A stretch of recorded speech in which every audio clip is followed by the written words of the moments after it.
episode 6 of Everything Left. I'm joined once again this week by Addie. Hello. And joining us for this episode, we have a very special guest, Danielle Pellett. Hello. The Americans are taking over. I would call myself a Texan, but okay. But don't you live in the U.S.? Yes, that's one of those funny things. If you go around and ask people in the United States of America, they'll say they're American. You ask a Texan, they'll usually say they're Texan. It's a really interesting independent streak we have down here. Apparently you just don't put Texan in the U.S., but they're very patriotic about the U.S. Yeah, but we were our own country for at least 2 weeks. I'm kidding. It was for a few months, I think, before Texas got incorporated into the United States. It was the Republic of Texas for, I want to say, almost a year, actually. Obviously, I thoroughly checked Texan history when I studied European history in college. I had to learn it in middle school, I'm sorry. You had to learn about Texan history in middle school? Yeah, we had to take world history, Texas history, U.S. history. It always seemed like they emphasized a little too much on Texas history and U.S. history up till 1960, and then like nothing else after that because the history books haven't been written after 1960. It's funny. It's what happens with Israeli history too, because after that our society got divided into two parts, and they really don't want to deal with it. It's like the jury is still out on whether or not we want to talk about the war in Vietnam and if it was a good idea or not. So we don't bring it up, you know? Yet you make so many movies about it in America. And TV shows. Did you know they used real corpses in Apocalypse Now? I did not know that. That's quite terrifying. And the crew didn't know that and they noticed it only because the set started to smell. That's Stanley Kubrick, though, so that makes sense. That was Francis Ford Coppola. Oh, it was? And what did Stanley Kubrick do? Well, he did A Clockwork Orange, The Shining, you know, all the stuff that made us look at Malcolm McDowell and say he's insane. Okay. Well, you're the film expert in my circle of friends, so. I carry it with pride. So, Danny, you're joining us this episode to talk to us about American politics and the upcoming election. Yes, both here in 2016, here in the Texas level, and in 2018 for the midterms, because that's going to be a really interesting thing to see after the implosion of the Republicans and Donald Trump as their presidential forerunner. So. Still think he's under alien control, Amy. Yeah, it's a nicer explanation other than he's just an evil man. I think you have to be somewhat intelligent to actually be considered evil. Well, you could be accidentally evil, but then people don't necessarily blame you for it. Yes, exactly. That's the difference between just being cruel and bigoted and being evil. Because then you have to think about neglect and say, because here in Texas and in America we can't get our gun control laws done right, we have toddlers grabbing guns that are left unsecured and they're shooting people with it. And the 4-year-old that is shooting someone with a gun, I wouldn't consider them evil, but there was an issue of neglect. Whereas when the Deepwater Horizon oil rig blew up from neglect, I would say that someone was in charge and that was actually evil because they knew better. Because if you're a 3-year-old with a gun, you're not actually evil because you don't know this isn't a toy. After all, guns are used as toys all the time. In toy stores you can see people and laser tag and all that stuff. Mm-hmm. And if you're a 20-year-old with a semi-automatic rifle walking on a college campus, you do have some understanding of what you're going to do with it. You know what it does, yeah. So that's actual evil. Whereas the neglectful person that forgot to put the gun lock on and the gun got in the hand of the toddler, are they evil? It could be, or it could be an quote-unquote honest mistake. It happens a lot with law enforcement. They come home and they forget to lock their guns, and their kids get to it. Mm-hmm. Being neglectful doesn't always mean evil, but intentionally hurting someone with the intent to hurt. It could either be evil or just actual hate. I would definitely agree with that. So let's Amy, talk about Trump in that tone, with that nice topic about guns. So Donald Trump is in New York, where they have interesting laws on gun control and safety, and he just seems to be, well, I've said it before, I think he is a complete con artist with bad hair, and he is willing to say whatever it takes to win. Yeah, he's definitely saying whatever it takes, in the sense that from what I've seen, bearing in mind I'm only in the UK, so I've not seen every single interview or every debate, but it's quite clear just from the small extracts that we get over here that he is saying whatever he needs to say in the moment to get through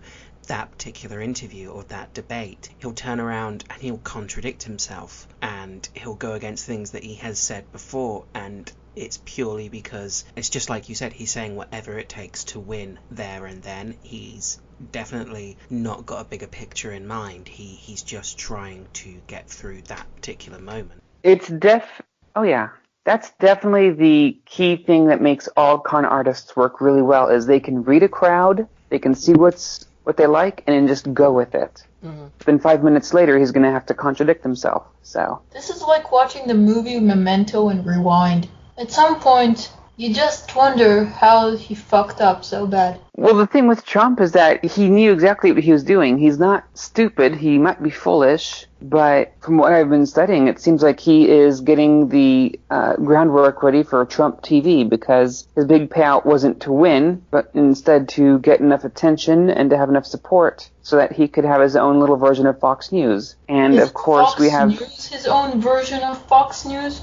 No, because Fox News wasn't making him money. Oh, okay, of course. The biggest issue with that, though, is he goes in with the intention of not winning, but what happens if he does win? Correct me if I'm wrong, but aren't there a number of areas in America, a number of states where he's still leading? Isn't it pretty undecided still if he's going to actually win the presidency? Well, if you're asking about the polling here in Texas, yeah, that can go either way because we are so close to the margin of error. But overall, when I look at all the 50 states and like the big states that we already know are going to go certain ways. I mean, we've got California that's going to go to Hillary. So if you look at the race to 270 electoral college votes, California's good. The East Coast states are good. It just boils down to the middle states, the battleground states, as we like to call them. And Texas may actually go blue, which will make this game over. Florida is leaning towards Hillary as well. So the percent chance of Hillary Clinton losing the presidential is, I think, around 20% or lower from estimates on 538.com. Okay. So are Americans making their nuke shelters all nice and tidy in case Trump wins, or are they just going to wing it? I think we're going to wing it. I've seen those shows on preppers where they want to make their own little bomb shelters and have their food, and the resources it takes in order to do that is insane, and most people don't have bomb shelters ready just in case Trump becomes president and someone says he has tiny hands and he has his tiny hands on the button. Well, I'm pretty certain there's a key. There's a key before you have to hit the button, and maybe he just can't get his fingers around the key. Yeah, he'll never be able to turn a key with his teeny tiny fetus hands. I'm just imagining that, like, in movies they always show like a code that you have to enter, and then they have like 2 keys that you have to open simultaneously, and then you have a button. So I'm just imagining him trying to reach the keypad, but his hands get too tired because they're really small and he has to push really hard. I just want to know who invented all this, and then they have to have drills for it. It's like, okay, we're going to test this and make certain the keys work, but okay, right now it's not going to actually start thermonuclear war. We just want to make certain that the button sends the signal. So we're going to do a dry run. Who thought that up? I know I have to do a fire drill in my building at work just to make certain in case there's a fire, but that makes more sense. But you do work with dangerous chemicals, so it would make sense that they don't want you to get hurt. Yeah, but what we don't do is I don't light up my chemical I want on fire to make certain that the smoke detector works, you know? Sounds trippy. It's not like every week I get a lighter and stand right underneath the smoke detector and see if it goes off. I just thought you'd be with a cigar standing under it. That's a waste of a good cigar. Why? Just think about how suave you'd look walking out of the lab with a cigar in your hand. Like the most badass... Cigar and a lab coat? Yes, exactly. It's the most badass, suave scientist ever. You just walk and the coat is billowing behind you with a smoking cigar between your lips. All you need to complete the look is an awesome top hat. Exactly, See, with a top hat and a that's Humphrey Bogart no. expression. That sounds good in theory, but I would turn out to look like Zoidberg from Futurama. So Especially if you came scuttling out of the lab. On the side. I'm if I imagining could, Zoidberg as president. That would be hilarious. he would feel out everything and then run away. No, because he'd just get, like, fried to death, everything. And Leela would be head of security. So how is this not Bush presidency with Cheney running everything? Because Zoidberg is adorable, and Bush is a giant man baby. Kind of also a way of describing Zoidberg, though. Discussing politics and then coming to cartoons. This is just my usual day. Well, the last episode I had to cut out about 30 minutes of SpongeBob, half of which was talking about SpongeBob in Germany, and we were talking about Trump and gay rights for both of those times. So yeah, it doesn't take much to get us on cartoons. Cartoons are a combination between utopia and total destruction. And it's still better than real life. Because if we live in Futurama, like, they can destroy 3/4 of New York, and we'd still be totally fine. I think it's interesting how artists can render a utopian society and still show all the faults and flaws with it. It's actually why I like Star Trek so much, because that was supposed to be a post-third world socialist utopia where mankind was no longer using greed and exploitation against each other, and they were working for the betterment of their species and mankind. And then they went out to the stars and out into sea space, and they made the Federation. And then we've got Reginald Barclay, who's got an addiction to the hologram. So it's kind of like, oh, look, we still have idiot problems. Of course. Plus, then they did Deep Space Nine, which is not only the best Star Trek, no matter what anyone says, but it also goes to show things like conflicting religious beliefs, greed, war. It takes this look at the underbelly of the Federation that you never really see. You've got secret military espionage groups that are trying to maintain humanity whilst undermining the ideals of the Federation. There's secret alliances and double dealings, and it's a really, really good look at how, if you scratch below the surface of that utopian society, it's still very much like today.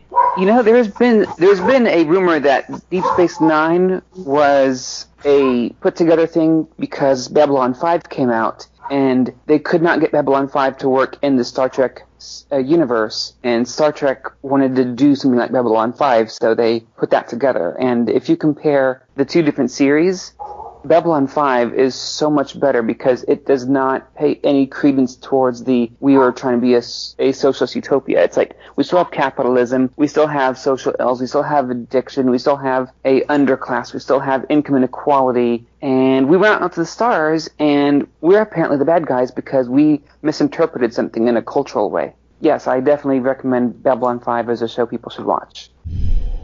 One thing I was hoping that you'd be able to cover with us, Danny, because I'm going to be honest, I don't know a great deal about American politics. I'm from the UK, so I know the basics, that there's two parties, one left wing, one right wing, but that's about it. We only tend to get the highlights out here. So I don't really know the ins and outs of your political system. I was hoping that you'd be able to go over some of that for myself and some of the listeners who want to learn a bit more about the intricacies. All right, well, I will give you my background then. In 2000, I voted for George W. Bush because I thought I was a libertarian-leaning Republican. The Republican Party, right before George W. Bush took over, was still we believe in tax cuts for the rich, we believe in small government and not getting involved in stuff. And there's now a third party that's been getting a lot larger called the Libertarian Party. And they kind of believe in many similar things, except libertarians believe in personal freedom, as in government shouldn't be regulating abortions or telling you can't have marijuana. And you can see the nuances between a very right-wing Republican group versus a libertarian, because libertarians are about personal freedoms and keeping government out of it, whereas Republicans will say, well, because of this issue, we're going to put in regulations. And it's been getting worse over time. Our abortion laws got so bad here in Texas, they were called targeted, I forgot what it's called. It's called a TRAP law, TRAP. And it was targeted regulation of abortion providers. There's TRAP, TRAP. Down to the point where they were trying to regulate the width of the hallway, because if you were going to do abortions there, you had to be able to get two gurneys to go past each other in one hallway. Yeah, I'd seen something on that, yeah. Never mind that the abortion was just giving you a pill in your first trimester. Or the morning after pill. And they're like, you have to have two gurneys go past each other in the hallway to hand out a pill. I was just like, Republicans are supposed to be against this kind of stuff, but they're being a hypocrite because they just want to win, and they know that if they keep pushing on the abortion issue, that they can completely turn their back on what it means to be small government. So that's the breakdown of Republicans versus libertarians. Libertarians are about not taxing the government or not taxing the corporations and letting people do their own thing and having their own freedom. And we've got Gary Johnson running as president under that party, but he's a little weak on understanding what exactly Aleppo is, and he doesn't seem to have a prayer at all to do anything to actually compete against our two-party system. What would you do if you were elected about Aleppo? About Aleppo. And what is Aleppo? You're kidding. No. Aleppo is in Syria. It's the epicenter of the refugee crisis. Okay, got it. Okay. Meanwhile, we have on the left side, we've got the Democrats, who have been becoming more and more friendly to corporations since the Republican Party has gone so extreme. And then we have the Green Party, which has been pretty much the extreme left-wingers that you could imagine that is in the U.S. So take the, I want to say the Labour Party in the UK, and that might be very close to the Green Party here. So.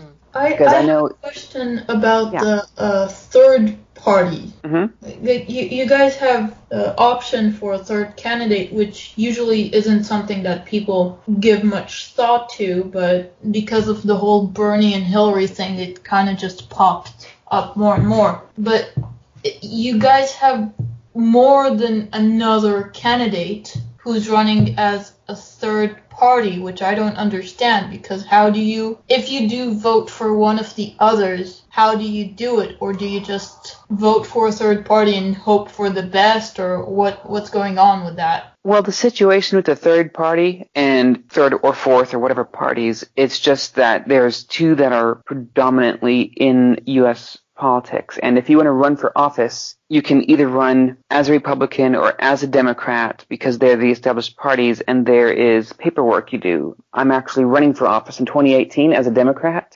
So I already have the paperwork to run as one of those main parties. And there are certain hurdles I have to reach. I have to either pay a certain fee to get onto the primary ballot for that party because they're so large, they're established everywhere.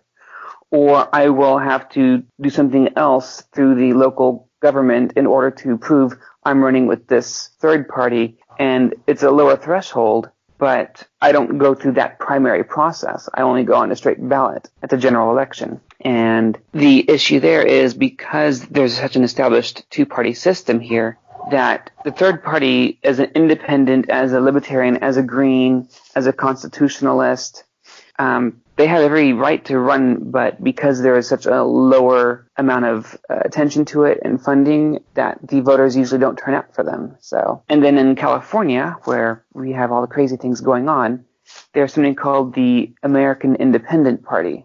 So in California, if you want to register as a person who is not affiliated with any party, you have to say unaffiliated or no party preference. If you say you're independent, they mark you down for American Independent Party. And that is a super right-wing group that specifically took that name in order to bolster their numbers when it comes to, we have all these people in our party here in California. And it's a ruse. So I saw the candidates like this doctor woman that wants to cut back on student loans or something? Dr. Jill Stein is the Green Party candidate, and she wants to do something called quantitative easing. The concept is similar to what we did for the bailout in 2008, where I want to say it's the Fed pretty much made the money to pay off the debt and paid itself off. But in order to do that, it took one hell of a trick of accounting, and it left the big banks getting bailed out to have to either A, repay the loans, and B, pay a tax on that unearned income to make their debt go away. So basically the people paid for the banks. Yes. And the banks paid us back And at super low interest rates of 0.25%. Oh, fun. Oh, yeah. And then So there's this weird old guy that seems to not know what he's doing with his life. You'll have to be a little more specific there. The one that's not Trump. I don't remember. This is American politics. We have a lot of weird old people. Yeah, but not all of them are running for president, thank goodness. I saw him on John Oliver. He's the guy that spoke through his tongue or something. I don't know how to describe him. Kind of like if an old guy went off his meds. I don't know. That's the best description I can give. I'll check online if I can see his picture of him. Okay, because that could be John McCain at some points. That could be a Democrat or two I know. My biggest issue with Dr. Jill Stein and the Green Party saying that she wants to use quantitative easing to pretty much wipe out all of student debt in one fell swoop of the stroke of the pen is the fact that our tax system is set up so that if I were to have one of my debts completely erased, or if I were to get a free car in a sweepstakes, the IRS would see that as unearned income, that I got something for nothing, and that's as good as making this much money to pay off that debt, or it's as good as making this much money to buy that car that you got for free, and therefore I would be liable for the tax on that. So if I were to have my student loans erased by a stroke of a pen by a President Jill Stein, then I have to pay the taxes on essentially overnight raising $30,000, which would completely put me in the hole because I make money, I pay my taxes, but I was not ready to pay off taxes for, I just got like a $60,000 check out of nowhere. So it's kind of a dangerous precedent and a horrible idea if you want to have everyone's student loans that are privately held wiped. It's different when having banks getting their debt wiped from the 2008 crash because they were making so much money per month that all they had to do was get this debt wiped and then they could catch up. I mean, I personally could not catch up if I had my student loans wiped overnight and then I had to pay the tax on that. So Gary Johnson. Okay, yeah, Gary Johnson. I wouldn't consider him old. But then again, we have so many old people in politics right now. Well, to be honest, everyone is old to me in politics right now. 'Cause, it's my mother's generation, so, why are you still alive? That's my notion right now. That's probably one of my biggest arguments about the Democratic Party as of late. When we see the groups for the young Democrats, it's like, what's the definition of young? It's like, anyone under the age of 40. And I'm like, that doesn't seem young to me. And it's only because the younger millennials and the youth of America are just so sick and tired of politics. They're not getting involved. It's kind of making everyone age out, and they're trying really hard to get people back involved. So I was so glad to see Bernie Sanders show up and re-energize the party and re-energize politics and try to get people involved again. And I can only hope that people who got interested this year because of him will stick around and come back in 2018, because we have these things called midterm elections, which we need to remember is really important, because we've got people running for, say, the school board, and because of Texas being the biggest school textbook buyer, whatever Texas does for their school books turns into the textbooks that go all over the U.S. So our local elections are actually really important. I'm just thinking about the fact that old is not actually an age indication rather than a mindset indication, because I think it's more like old values versus new values, where you balance opinions and ideas, because what I consider an old candidate is someone who just doesn't really work for the next generation and the actual future, but tries to make big people comfortable now. That is honestly one of my biggest issues when it comes to legislation, and the long-term ramifications of of how businesses have been operating under a capitalist society. Because we have banks going, I want to make another quarter, the next quarter of the year profits be so high, I don't care what I have to do, I'm going to do this. And because we've been doing that for the past 2 or 3 years, actually past 10 years, that if we can exploit the workers just a little bit more, we can make this much more profit, then we're good and I'll get my bonus. But they don't see the 10-year fallout of you've now outsourced these jobs overseas and the buying power of the middle class has been lowered, so now you can't sell things here on a stateside like you used to. So congratulations, you made a little bit more money each time, but now you're getting diminishing returns, and it's time for the truth to come home to roost of you have essentially exploited the system, and now you can no longer make that same amount of money by squeezing a little bit more out of the working class so that the person in charge can say, hey, I made money for the company, I get my share, I'm out. Let's wipe all countries and restart. It sounds like a better project. More socialism. Exactly how do you wipe a country? Do you want my honest opinion or the one that might land me in jail? Well, it seems like every conversation you have, Audie, ends up with Nazis in the story, so how would you wipe all the countries all at once? She got me there. She did get me there. For people who don't know, I am a third generation of camp survivors. My grandparents are actual Holocaust survivors, and I am against Nazism in a very, very, very strong way. I was raised traditional Catholic, and I had Mel Gibson's sister's family show up and deny the Holocaust ever happened. And I had to just kind of sit there as I was like 10 years old, look at this guy and say, my best friend's father has a tattoo of a number on his wrist. You can't tell me this didn't happen. Tell that to my grandmother. She would love to hear that it didn't happen because she saw her little sister get dragged along with her mother the last time she saw them. Yeah, I learned my lesson to not engage Mel Gibson. That's what I learned. I would love to engage Mel Gibson, mostly in a fist fight, but still. Well, you are short, so I think you could run away fast. I don't run away, I evade. That's the fun part of being short. People just automatically assume you can't fight, and then you just go under them. It's what I learned. Plus, they're very surprised when you knock them over your shoulder. Remember when I told you how I knocked over a guy who's double my size? Mm-hmm. Fun times. You're a little bit scary, Addie. Only a little bit? I need to try harder. Why haven't the Avengers stopped Trump? That's a good question. I think the fact that they're fictional might make it a little bit difficult for them, though. Unless you're just talking about the actual actors from the film getting together and taking down Trump. I'm still confused as to how Trump is a real person, so I'm asking about a fictional character. Well, there was that thing about Joss Whedon and all the Avengers are saying that we need to stop Trump, and if we do, we get a special scene in the next Avengers movie. On Tuesday, November 8th, this country will make one of the most important decisions in its history. You have a chance. You have an obligation to be a part of that decision. You might think it's not important. You might think you're not important. But that's not true. And the only way we can prove that to you is by having lots of famous people. Lots of famous people. Lots and lots of famous people. Just a shit ton of famous people. Repeating how important. Important. Important. Important. Important. Important. How important it is. Register. Register. Register.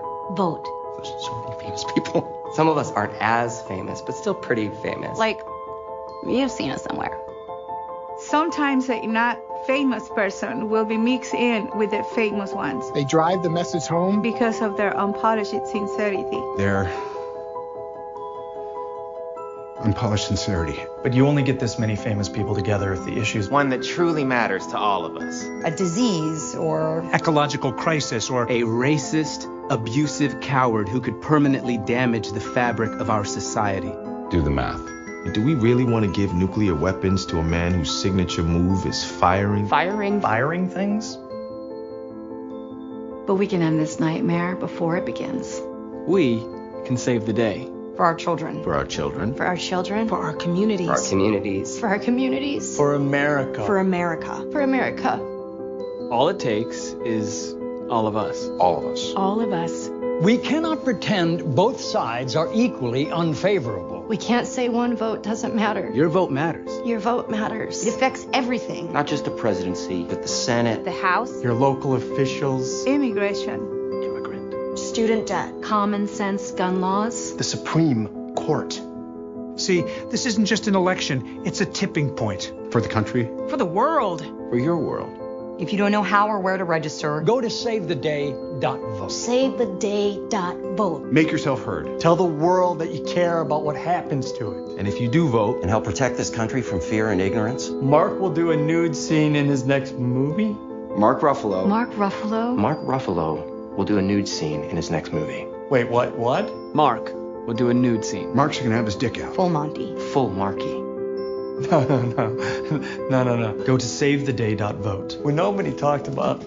Save the day. Make Mark be naked. By making your mark on November 8th. They should just vote because it matters, you know? Don't you think? We're all in this together. That's why the most popular or memorable actor is the last one you see. Really? Yeah, really. Let's do what Joss Whedon says. I think Joss Whedon should be president. Let's make Joss Whedon president. No, because he'd just make you love someone and then kill them in front of you just to see you suffer, because that's what Joss Whedon does. It's like Joss Whedon is the guy who will give you a puppy, and you'll fall in love with that puppy, and then he'll say, this puppy has rabies, here's a gun, and he'll make you shoot the puppy yourself. Yes, that's Joss Why Whedon. did you have to bring up Tara, Danny? Why? Because then after you shoot the puppy, that's when the doctor shows up with the vaccine going, didn't you get the message? And now you have a dead puppy.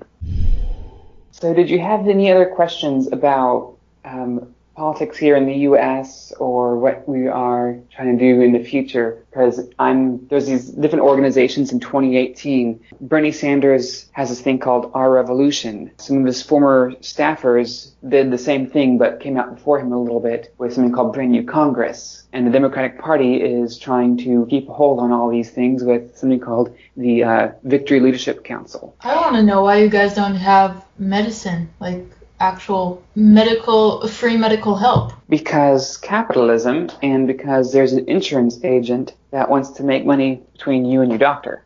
My doctor gives me free medication. Well, not free medication, but free medical care. I don't think she really cares for your insurance company. That's the scariest thing about American healthcare system is that you have to fill out forms to explain that you can be insured and you can pay for this before you get seen by a doctor. It just seems absolutely backwards and terrifying to me, if I'm being honest. And unfortunately, it scares people away from getting preventive care, so you only show up to the hospital in the emergency room and it gets really bad. And that's one of the worst things about our system is our healthcare system doesn't necessarily include dental care, and if you don't have dental care, then you're going to have heart problems. And then you're just kind of wondering why are we not being proactive on this stuff? Because it's cheaper to not, I suppose. I don't know. There was this book about medical malpractice called Better to Kill Than Maim, and they tried explaining how if a doctor caused an issue and the patient was maimed in the rest of their life that they were injured, then they would be liable for so much more in damages than it would be if they just accidentally killed the patient. So it all goes back to insurance companies and how they deal with their coverage and how they deal with issues when it comes to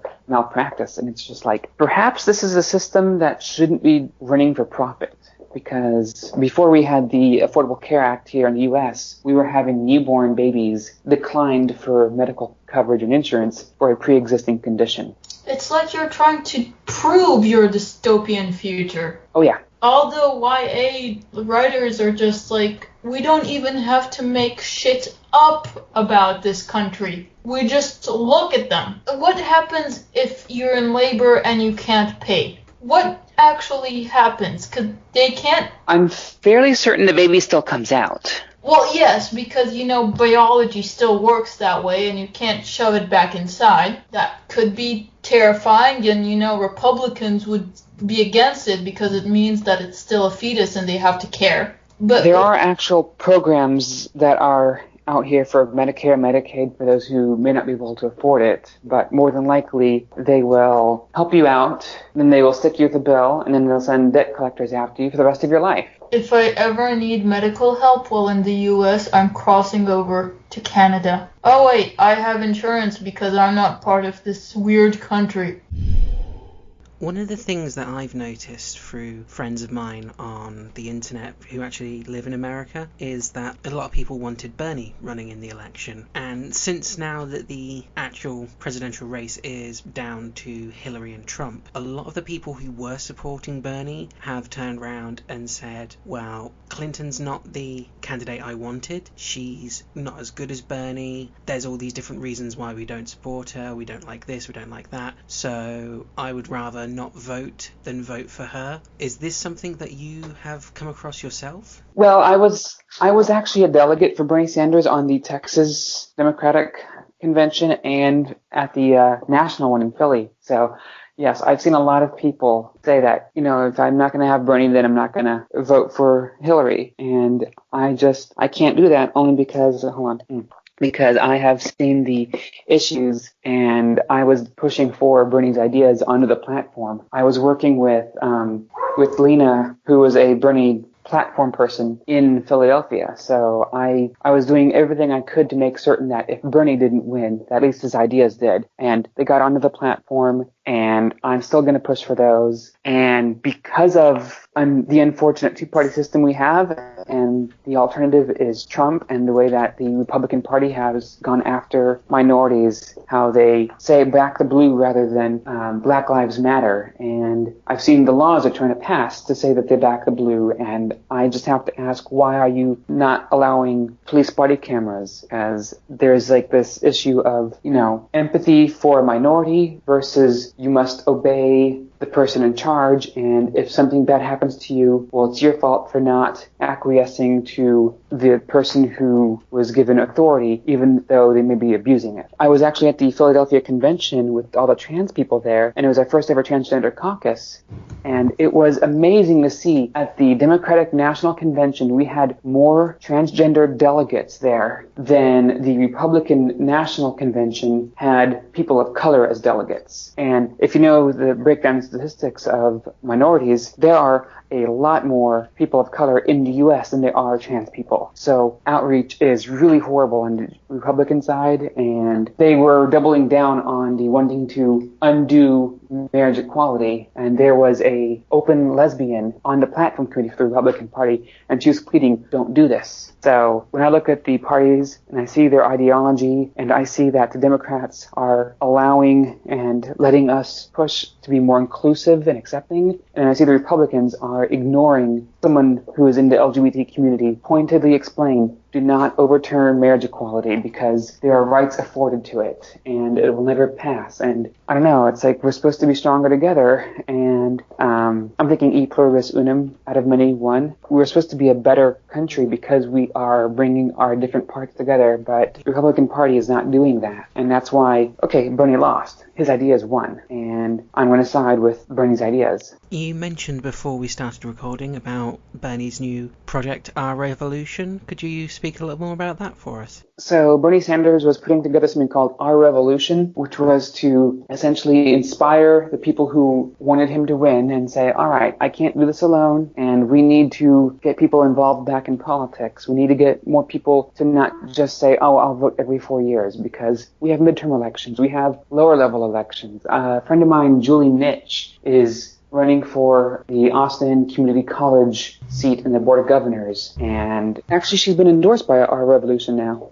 The idea is we need to get reinvested and reinterested in revitalizing the ideas that make our government great. And it's a shame to know that so many people think about politics and just shrug it off. And Bernie Sanders and Our Revolution is saying, no, get involved. You have skin in the game. You need to make certain that you are helping on all levels. And that's what they were doing. And that was his group, was Our Revolution. Before Our Revolution became a thing, though, a lot of Bernie's top leaders, after he left a certain state after the primary and they no longer needed them, he laid them off because he was no longer paying them. It's one of those funny things he didn't hear about when they kept saying that Bernie Sanders was laying off his staff. It's like he was actually paying them. So when they left, he officially laid them off, and they decided to pick up the fight, and they started something called Brand New Congress. Very similar idea, but rather than trying to focus on all sorts of races up and down ballot and on school boards and everything, Brand New Congress was specifically targeting the 535 seats in Congress. Or should I say 435 seats in the House of Representatives. The idea there was to essentially get everyone who was a Republican or pro-corporate or corrupt out of office and get new people in. And with Brand New Congress, they weren't going to play Republican or Democrat or Independent. They didn't care which party you ran as. They were going to essentially get everyone to run on the same ideas, the same principles, and if you're going to do better running as a Republican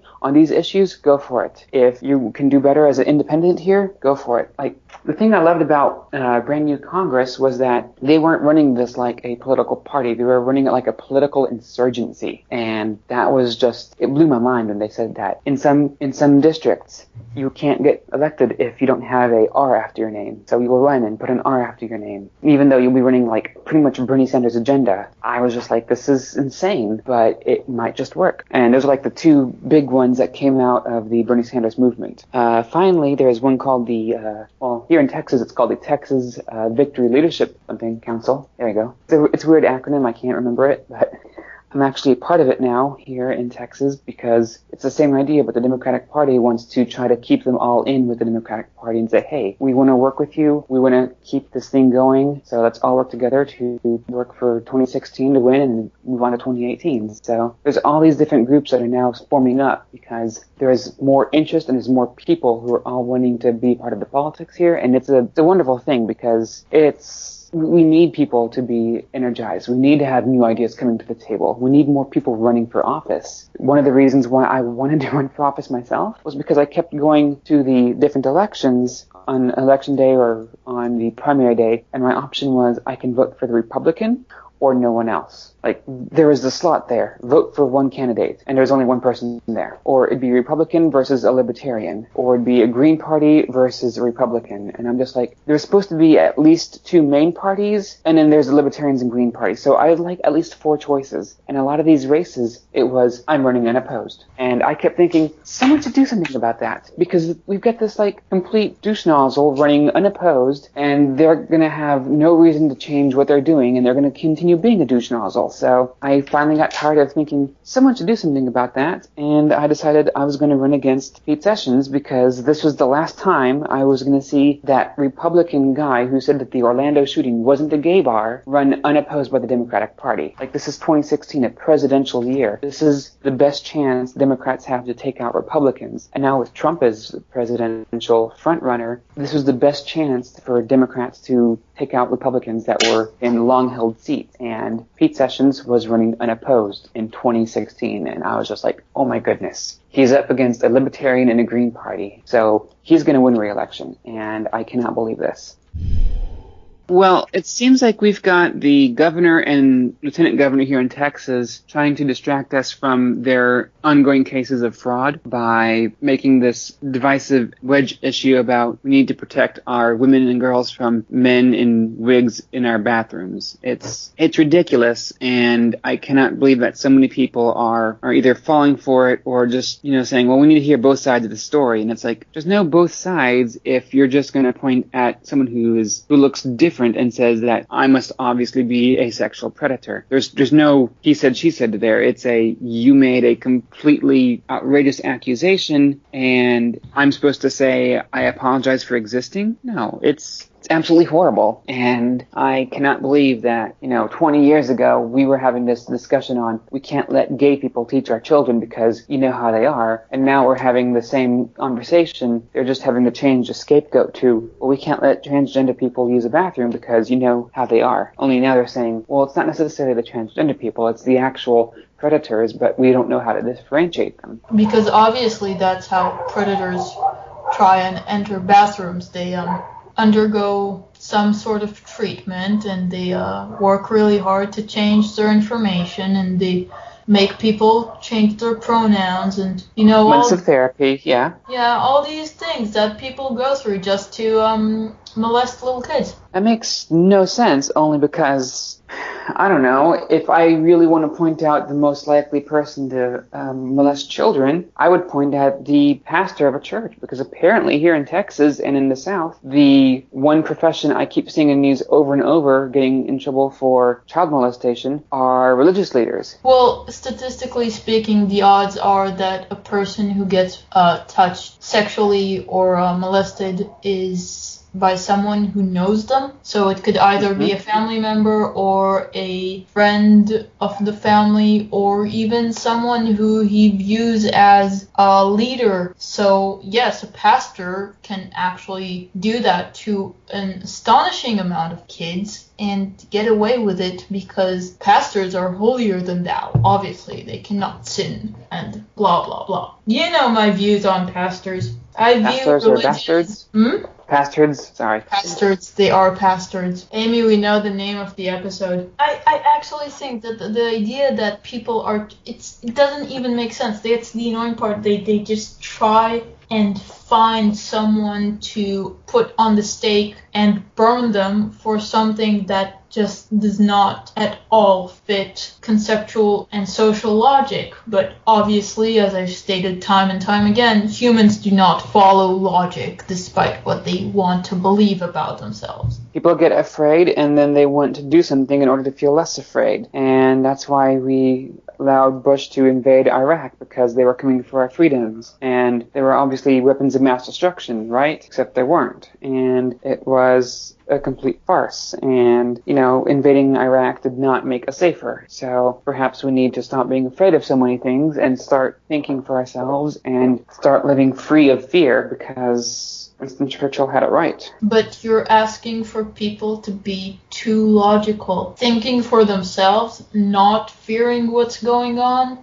getting their heads out of their asses. How dare you? Every once in a while, I come across a news article and it just inflames me. And as soon as I want to hit share, I'm like, I can't believe this is happening. I have to take a moment and I pause and I ask myself, is this actually true, or is it completely misconstrued, or is it written just to get an emotional knee-jerk reaction from me to, you know, repeat it without confirming it? And sure enough, if something comes across my newsfeed and I'm just like, I can't, wait a minute, and I look it up and I'm like, okay, that's not actually what happened, and this was specifically written to extract a emotional reaction so that I would share it to get out a narrative that isn't right. And surprise, the media works to get an emotional reaction. An Onion article to follow. At this point, I actually think the Onion is the best news source out there. Actually, I think I shared an article recently where I actually cited the Onion because it was Vice President Joe Biden saying he wanted to go behind the gym and pretty much kick Donald Trump's butt. And everyone thought that was an Onion article at first. And I had to say no. Vice President Joe Uncle Joe, not Lieberman, Joe Biden. Yeah, he's the kind of guy who will do whatever it takes to not be on the Onion and will do it himself. So, you know, you see the headline and you're like, is this an Onion article? Oh, no. Joe Biden actually threatened to kick Donald Trump's butt, so. Well, to be honest, it's still not as bad as what Donald Trump said. Like, he thinks he can take out a gun on Fifth Avenue, shoot someone, and nothing will happen to him. Or if someone is getting ready to throw something at him, someone should just punch them and he will pay for the legal bills, fees. yeah. Or, you know, anything else he ever said. And to be honest, as a person who is neurologically disabled, the fact that he got away with humiliating a disabled reporter is just one of the most disgusting things I've ever seen a political candidate do. Mm-hmm. Trump just seems to be a spoiled child. I'm willing to go and kick Donald Trump's ass, and it would be glorious. He would try to sue you for all the money you have. He would try, but I can always say that, A, I'm insane, because apparently this works in the US. B, he provoked me, which technically is true, because he did side with the KKK unofficially, and he did provoke disabled media workers, which I am still part of. Also against LGBT people, still part of them. Technically, everything he says and does can be called as provocation, and I can legally attack him. I don't think that's how the law works here in the U.S. I don't care. I'm fairly certain that a grand jury would never want to convict you for doing something that they would want to do themselves. Well, now that this has gone completely off the rails, was there anything else we needed for this lovely conversation that will undoubtedly end with me never running for office again? Either that or your supporters would love this. I must denounce any violence towards Donald Trump, because he is surrounded by lots of skinheads. The last thing I'd really ask is, what would you say to anyone who's undecided how to vote in the upcoming election? What would your advice to them be? I would honestly say to look at the platform, because it is a living document that reflects the morals and the way that the party feels. Because in 2012, we had the Republican Party here in Texas try to criminalize and denounce rational thinking, because apparently they thought that was a liberal plot. They're trying to reverse marriage equality. The Democratic one, we were doing our best to bring about the best ideas from Bernie and Hillary Clinton. I mean, you may not like Hillary Clinton, and that's fine. But if you look down ballot and you see the people who are running in different races, there are some great people in my district, in my area, that are running, and I'm going to definitely vote for them. I mean, I'm also voting for Hillary Clinton, and that's only because I have been doing the research, and I've seen what I've been able to do, and I feel much more comfortable with her as president than I do any of the other three people running for office right now. So, and to be honest, you just need to look at the issues and see where you want to see the country move the next few years, because you see, I mean, if you just look at the platform and you see how they want to treat minorities and how they want to treat the least of us, you have to ask yourself if that's how you want to see your country move forward. Because I look at Donald Trump and I look at the Republican platform, and it reminds me of the movie Children of Men. It is kind of horrific. It's a police state, and they are not representing any kind of democracy or freedom that I recall or I recognize. So I guess that's all I'd have to say. So, vote with your brain, otherwise we're going to actually start the Hunger Games. You know, the Hunger Games actually had lots of technological advances that we don't have yet, so it would be worse than the Hunger Games. It might just be Battle Royale. Thank you, everyone, for joining us for our first special guest episode. We hope you enjoyed the episode. If you did, you can follow us over on Twitter by searching @_everythingleft. You can like us on Facebook by going to facebook.com/everythingleftpodcast. Or you can even email us. Our address is everythingleftpodcast@outlook.com. We're also on SoundCloud, Acast, iTunes, Podbean, and a whole host of other providers, so be sure to follow us so that you never miss an upcoming episode. As always, Addie, thank you for joining us. I had a really good time. And a big thank you to you, Danielle, for coming on and being our very first special guest. No problem. Good luck in the election. We are all really, really hoping your country doesn't end up imploding. No, same here. And good luck when you run yourself in 2018. Thank you very much. Please make sure your country doesn't implode. I still have to visit there. I'll do my best. Thank you again, everyone, for listening. Take care.